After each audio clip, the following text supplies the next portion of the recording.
You know that our world is a world that is addicted to getting. It's basically all about getting, pretty much. It's about getting a new job, a better job, greater pay, better perks, getting a spouse, sometimes getting a better spouse, someone might think, getting a better lover, more passionate, getting a larger house with more space, more features, getting a nicer car, getting another car. Whatever it may be in your case, higher learning, anything. But it's getting. That's what this life is so much about. It is about getting things. There are some who just can't get enough, and they may turn to fraudulent ways to get things, counterfeiting items and selling them as if they were real, to get more money, to get more things, tricking other people out of their things to get their things. All the scam calls and the emails. There are people who cipher money from their company into their bank account to buy more things. But you recognize there are also perfectly legal ways to be about this business of getting. You just put yourself in the right position, put in the right number of hours, maneuver in your company, start the side hustle or another side hustle, and then you get things.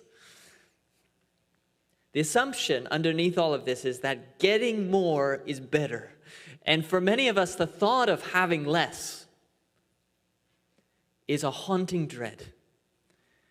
A.W. Tozer, a great pastor and spiritual of the last century, described the problem like this, quote, "There is within the human heart a tough, fibrous root of fallen life whose nature is to possess, always to possess. It covets things with a deep and fierce passion. The roots of our hearts have grown down into things, and we dare not pull up one rootlet lest we die. Things have become necessary to us, a development never originally intended." Now, in a world like this, if you want to be faithful to Christ, you will be odd. Because at the very heart of our faith is not getting, but rather sacrifice. There's first, of course, the sacrifice of Jesus Christ, God giving his own Son, Christ giving himself, not getting, you see, giving himself for our salvation. But his sacrifice forms a basis that produces our sacrifices, really lives of sacrifices. That's what you're living as a faithful saint. Sacrifice, and that is the opposite of getting. This world is getting, and you are living your life with this core value. Giving, not getting, not taking, losing, not holding, letting go. And you will still have things, and you may still get promotions, and praise God for these things. But you see, at the very core of who you are as a Christian is the idea of sacrifice. And sacrifice is the opposite of getting, especially of getting things. And so it will always stand out in our world. "I appeal to you, therefore, brothers," writes Paul, "by the mercies of God, to present your bodies as a living sacrifice, holy and acceptable to God, which is your spiritual worship." God is not satisfied with you sacrificing some things. No. It's not a periphery of the Christian life. Sacrifice is the Christian life. So much so that Paul says, you must present your body, yourself. It's you.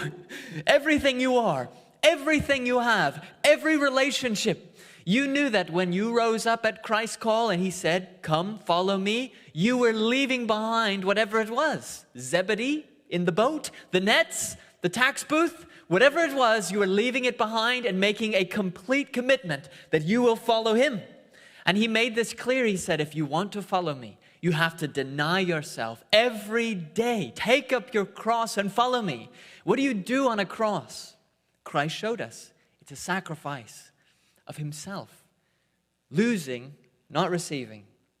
Now, with all I've just said, if you're living the Christian life, you're living a life of sacrifice. And those on the outside, the world that's all about getting, understandably, I suppose, when they look at us, they're not only confused, but sometimes there's a look of pity in their eyes.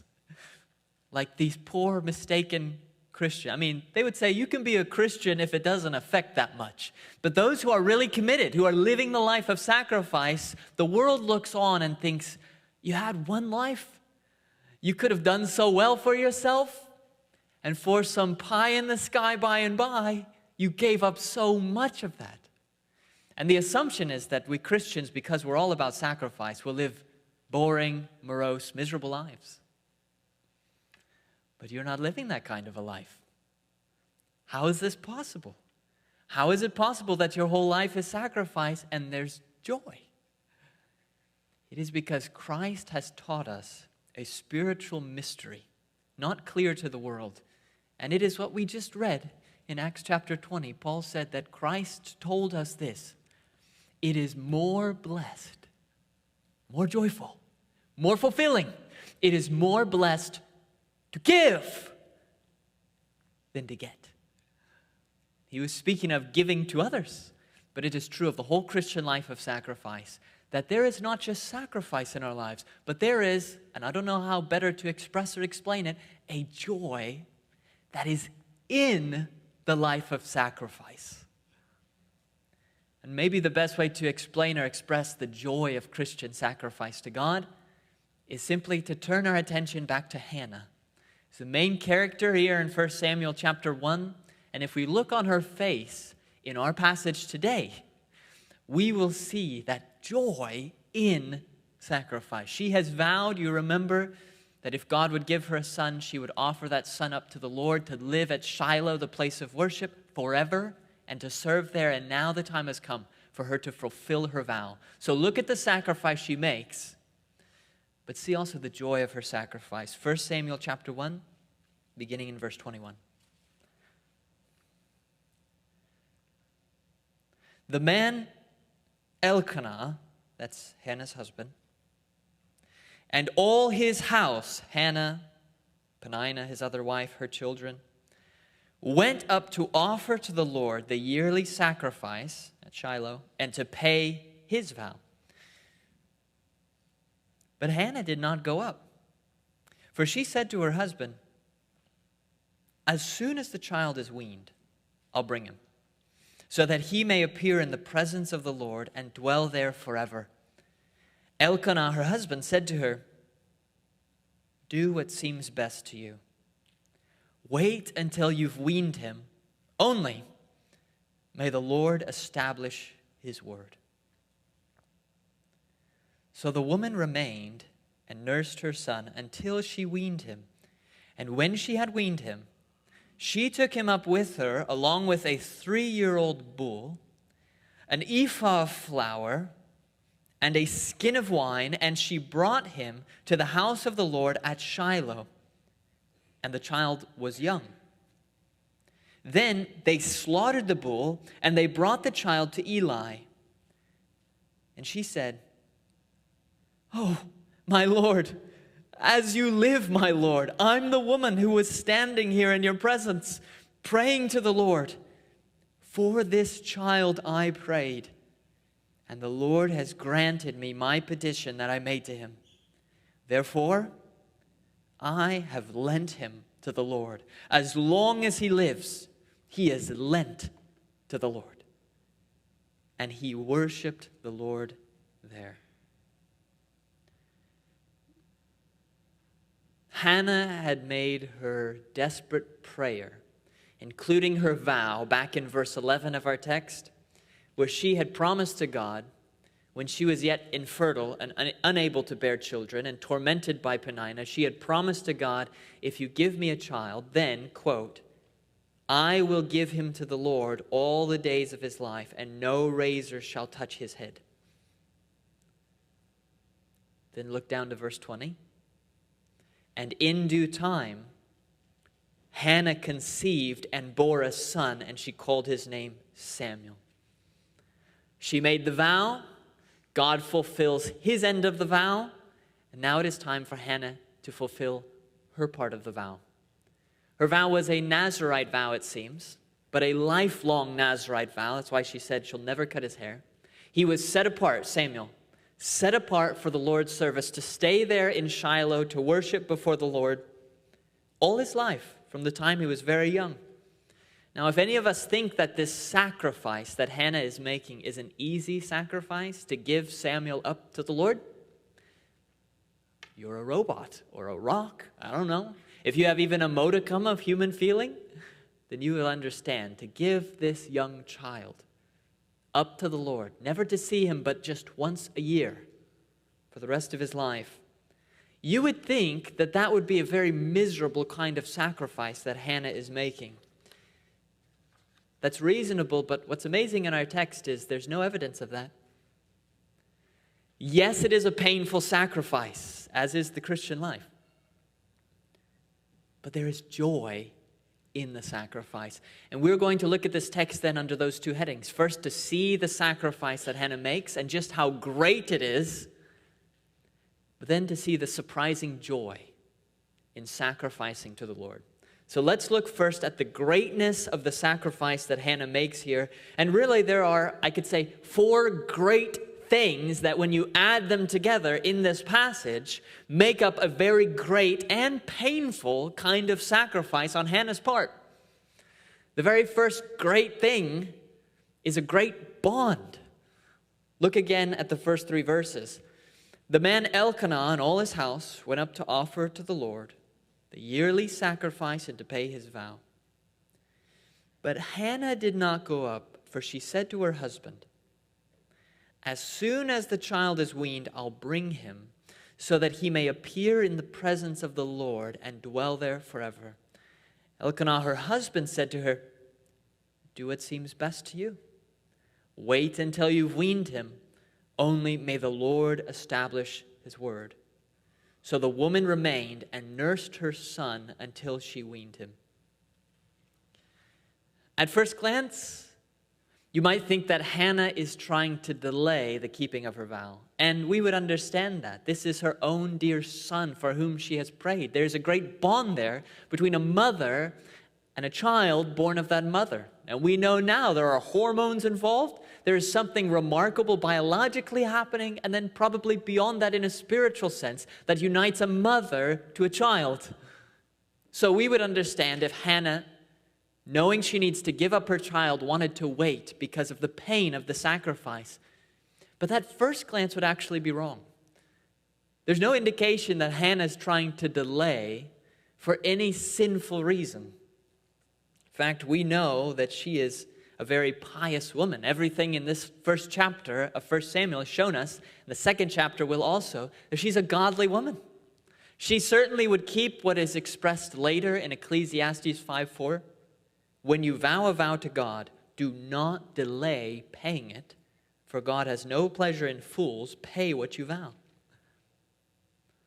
The reason Hannah delays bringing Samuel to Shiloh is practicality. This is a baby, just had Samuel, and she wants to bring Samuel up to the place of worship in Shiloh to stay there with Eli and his household to serve.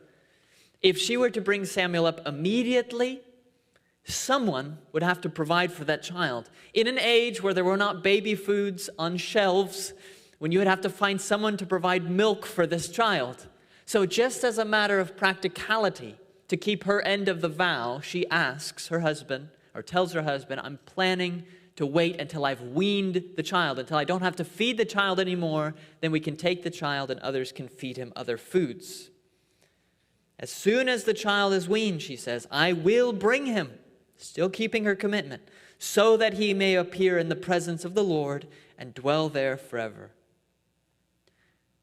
Now, Elkanah, on his part, also a godly man, agrees with her decision to wait in our passage. In fact, he agrees with her whole vow. We're told in Numbers chapter 30 that if a man's wife makes a vow, and the man hears the vow that she's made, so she tells him, whenever she tells him, he, at that moment, has a period of time where he can annul the vow. He can say, no, we're not going to have that vow. You're not going to have that vow, and God will consider it cleared away. She doesn't have to keep it. So although it's not in the text, we know that at some point Elkanah learned that his wife had vowed away one of his sons in a culture that so highly valued sons. But Elkanah apparently did not think that too excessive a sacrifice to offer to the Lord. He did not annul what she had offered. He agreed with it, and then here he agrees as well with her plan to wait, because again, it's only a matter of practicality. They're not sinning. It's not a sinful delay. He says, do what seems best to you. Wait until you've weaned him. It's hard to get an exact sense of what he means by his last statement, only may the Lord establish his word, because we don't have any clear word from the Lord in our text that he's spoken about them for him to establish. So probably the idea here is his decree, his governance of all things, his providence. Only may God do, in other words, take the child up when he's weaned, sure. Only may God in the end do what he wills in our life and in Samuel's life in the future. Probably that's the sense. So Hannah's not delaying sinfully out of regret. Actually, Hannah's delay will make this a more difficult sacrifice than if she had given Samuel up as a newborn child. In her day, weaning took often about 3 years of time. Because back then, drinking water, clean drinking water was not in abundant supply. And again, as I said, there's not easy baby foods to bring.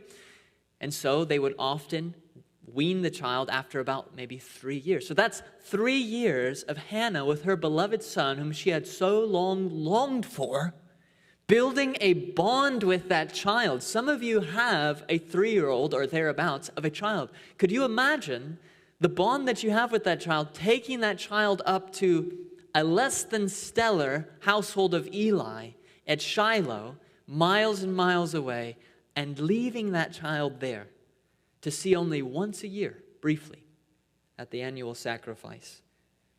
That's what she is doing. It's emphasized at the end of verse 24. And the child was young. This is different, but not entirely unlike what we found in the great sacrifice Abraham was willing to make when God told him, take your son, your only son, whom you love, and go over there and offer him to me. That's what Hannah is doing here. So Hannah's sacrifice was a great sacrifice, because it was severing a great bond between mother and child. More than that, it was intensified by a great offering that her and Elkanah gave alongside Samuel. See this in verses 24 and 25. And when she had weaned him, she took him up with her along with a 3-year-old bull, an ephah of flour, and a skin of wine. And she brought him to the house of the Lord at Shiloh, and the child was young. Then they slaughtered the bull, and they brought the child to Eli.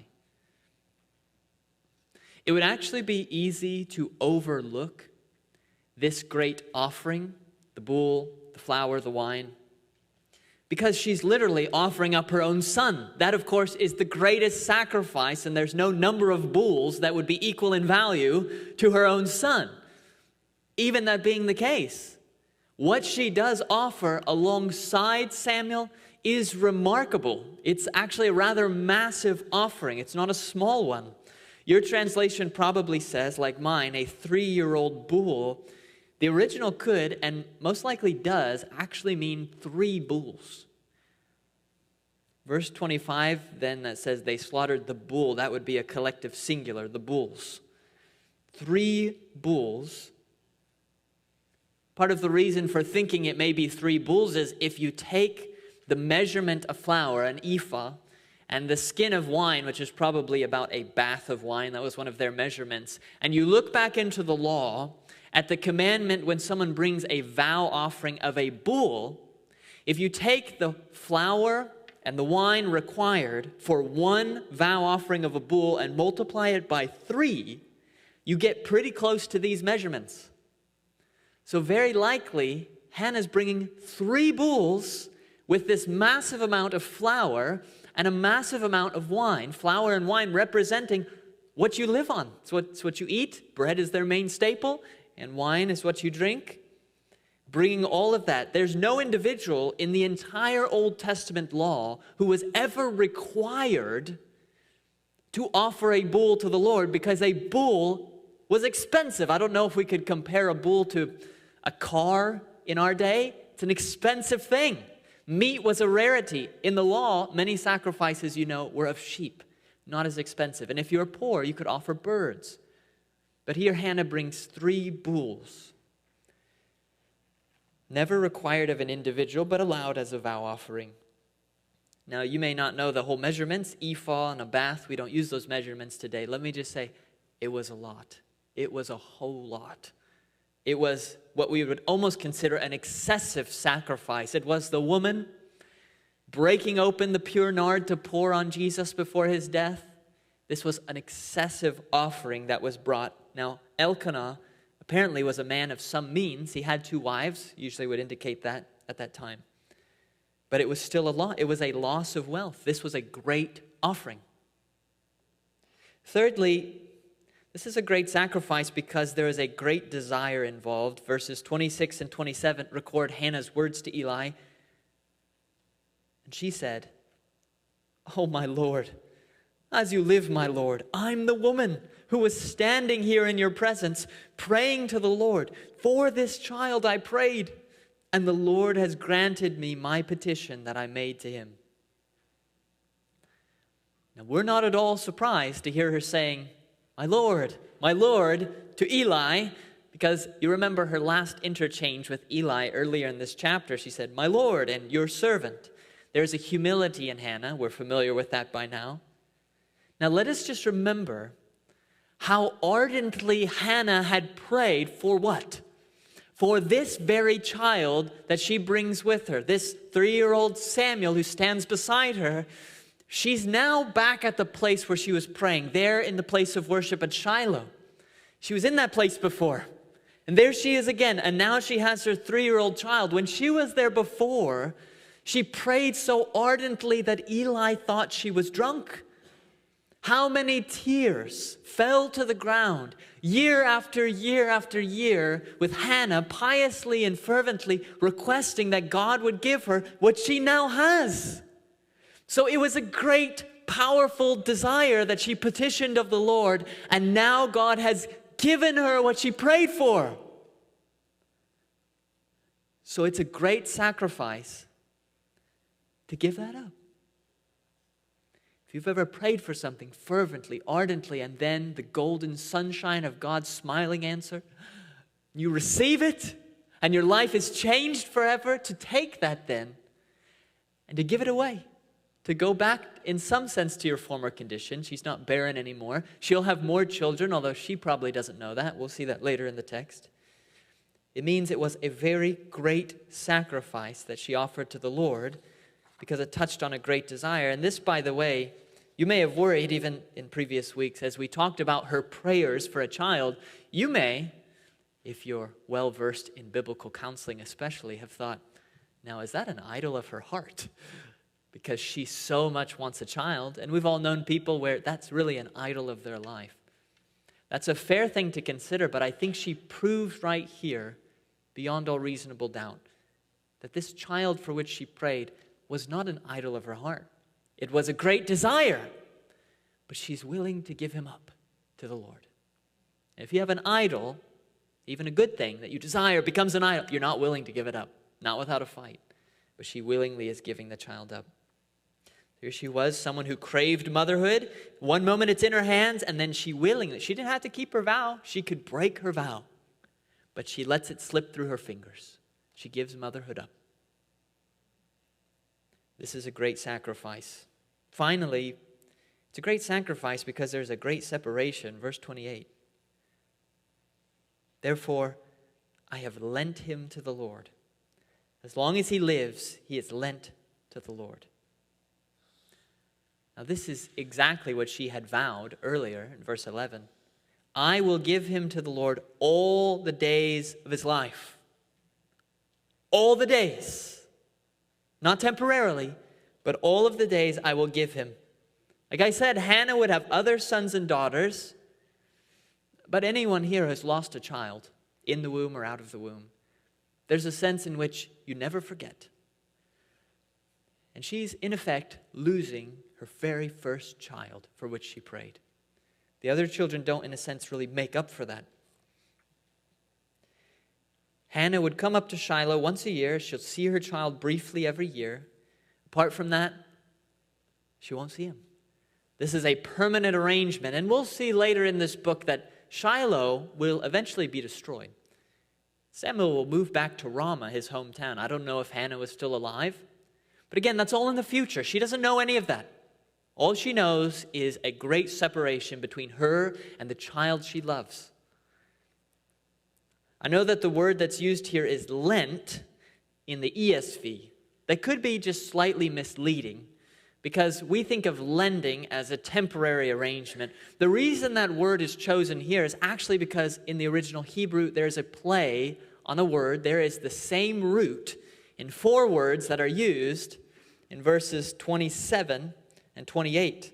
So in verse 27, when it speaks of her petition that she made, literally it's the petition I petitioned.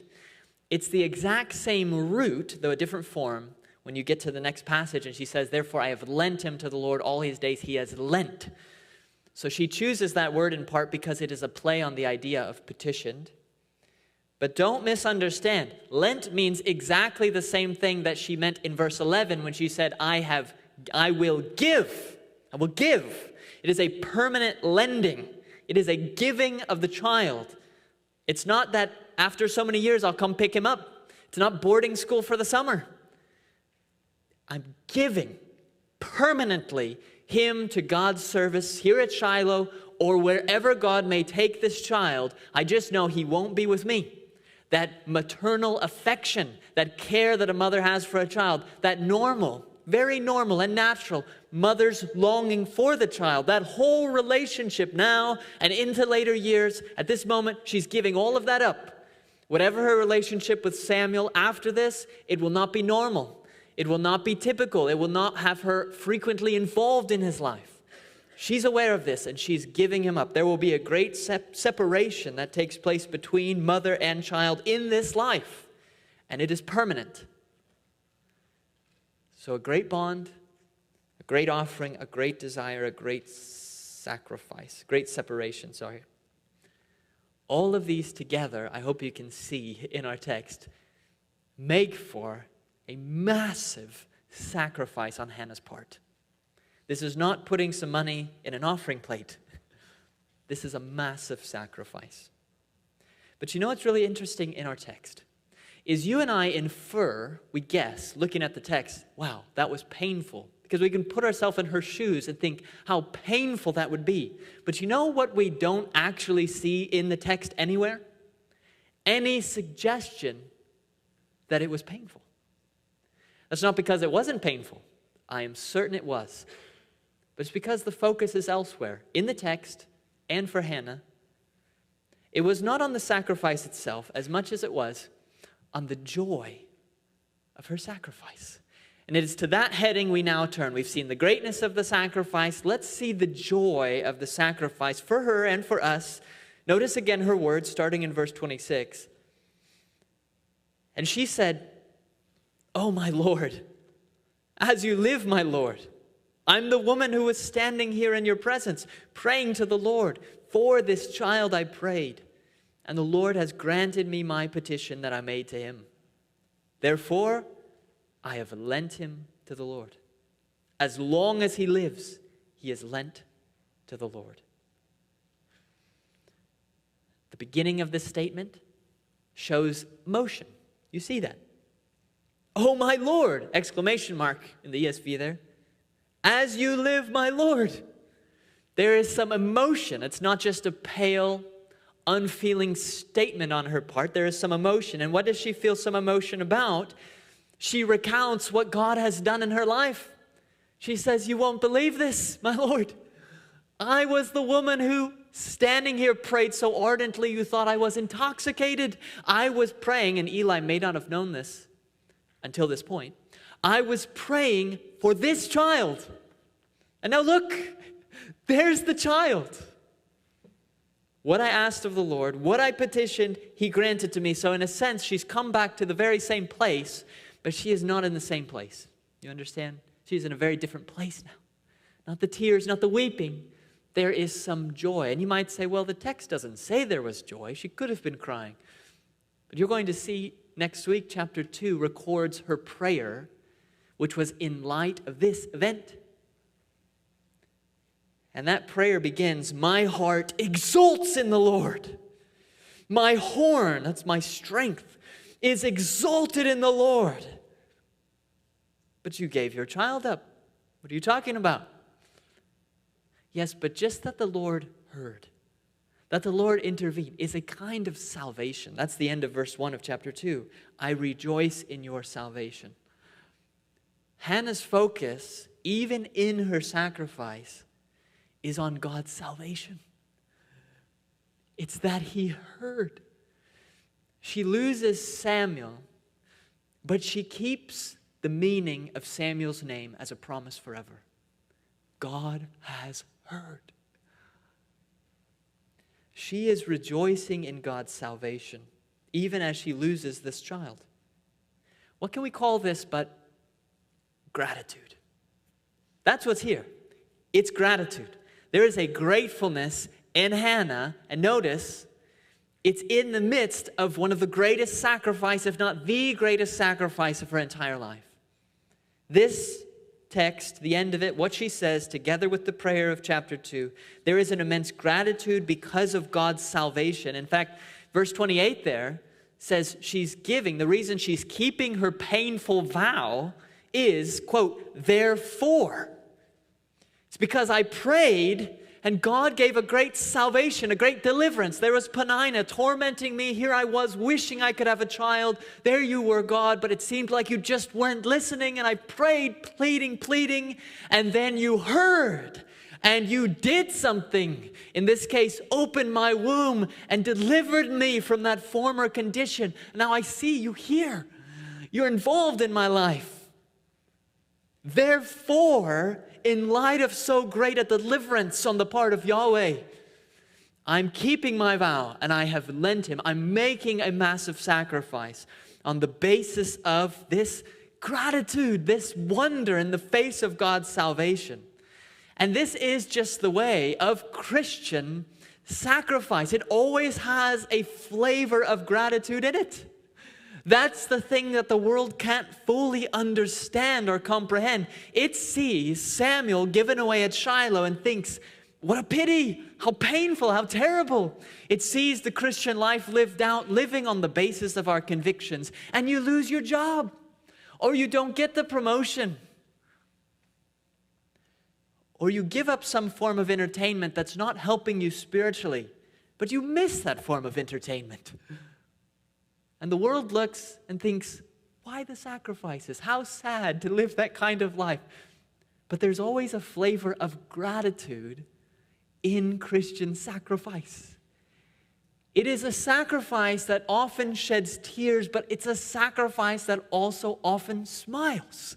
We're not a morose and miserable people, not all the time.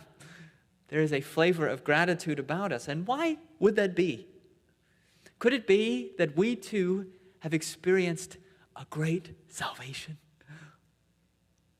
Isn't that the basis of ours? Yes, I get it. Chapter 2, verse 1, when she speaks of God's salvation, she's focused on her deliverance in a small sense of having a child.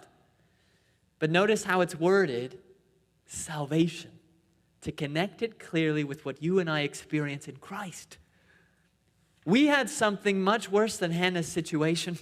Much worse than Hannah's situation. And if you remember, when we described Hannah's situation, it was bad. Emotionally bad, painful and agonizing.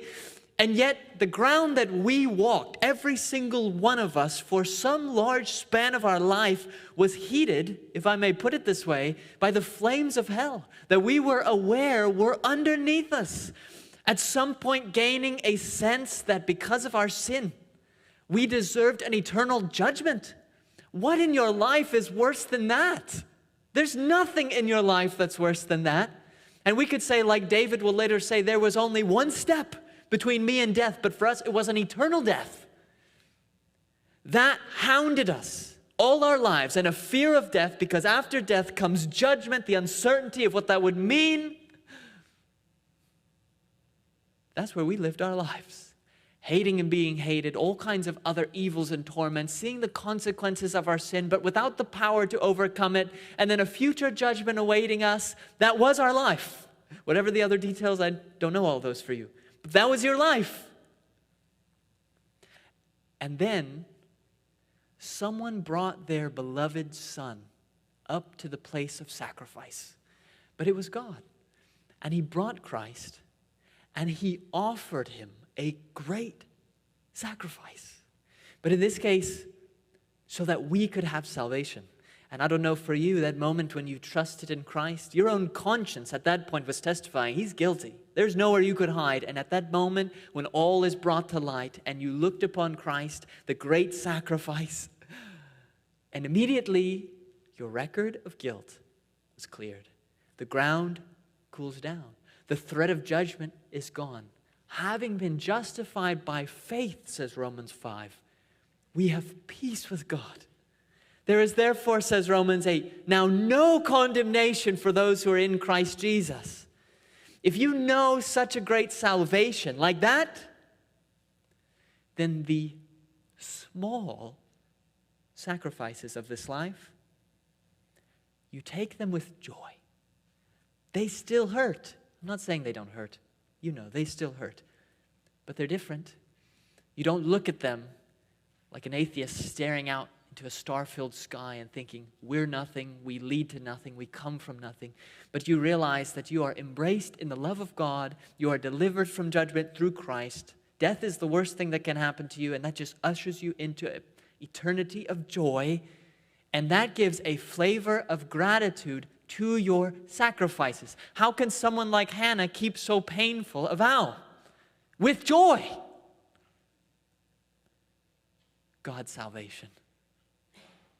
And when we have a good sense of God's grace toward us, His salvation that He has given to us, then we do become a bit like Count Zinzendorf, a great missionary leader of long ago, the German, who in his younger life stood before a picture of Jesus with a crown of thorns on his head. And we read with him the line along the bottom, suffering Christ, along the bottom.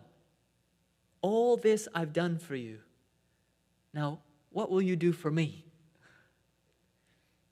That's where Christian sacrifices partly, as we'll get to, originate. Gratitude. We're so grateful for what He's done. Just like Hannah in our text. So great a salvation. If you see that rare man or woman, you find them sometimes in life. I'm not one of them, but I want to become one. But you find them sometimes in life. Nothing gets them down. They live their life with joy. Their car breaks down. They're standing on the side of the road, and they just think, genuinely, but what a nice day. How do you become that? It's gratitude. It changes the trials. It changes the sacrifices that you make. The Christian ideal is a life of sacrifice, but not like the world thinks. It is a life of joy in sacrifice. This comes from gratitude, but as we close now, you'll notice in this text, it's only suggested. It doesn't just come from gratitude. This is not to say, listen, Jesus did so much for you, so get your act together and sacrifice everything. That's actually not quite sufficient of a motivation. It won't drive you long term. Gratitude is one piece of things, but notice the very last verse in our text and the very final line. And he worshiped the Lord there. He. Could be Elkanah. Could be Samuel, looking at later in life. He's only 3 now. Actually, the Hebrew could mean they worship the Lord there. Could be understood that way. So it's all of them worshiping. The point is somebody is worshiping here. The context of our passage is worship. They're at a place of worship. Hannah is fulfilling a vow of worship. And immediately afterward, there is worship that takes place. The reason that our sacrifices, like Hannah's, though so great, have joy filling them, is gratitude, but at the end of the day, it's worship. It's when we come before God and think, such a great God, that I can sacrifice for Him, to be amazed by the glory of His face, His great salvation, and who He is. That is what gets you to Hannah's place, even when the sacrifice of the Christian life becomes so bitingly intense you can barely bear it anymore. What gets you through that? How do you keep going if there's martyrdom in the future for us or our children or grandchildren? which has been common throughout Christian history. How do you get through that? It's hard even to imagine. It has to be a sense of the worshipful worth of God. It's hard to take Samuel to Shiloh, whatever your Samuel is, whatever you have to offer up, you who are parents of children. You have to now, not in the future, but now, commit in your mind and your heart that every last one of your children you are offering up to God at Shiloh. They're not yours. They belong to God. They are loaned to you. Whatever else, your hopes, your aspirations, you take them up to Shiloh with Hannah. You go up there to offer them to the Lord. He can do what He wants with them. He can give them back, like He'll do with Samuel later when he moves to Ramah, or He can keep them forever. But that's the Christian call. And how do you do that with any kind of joy and not misery? You know it. It's like the pain of losing weight if you have a few extra pounds. It hurts to lose weight, so I'm told, I know. But it hurts. Bear with me. It hurts, I know, to lose that weight, but it is a kind of loss that in the end is good and refreshing. And so is sacrifice in the Christian life. So may God grant every single one of us to offer not just 1, 2, 3 things that we possess, not just this relationship or that, but to offer our very selves, because that is our spiritual worship. Let's pray.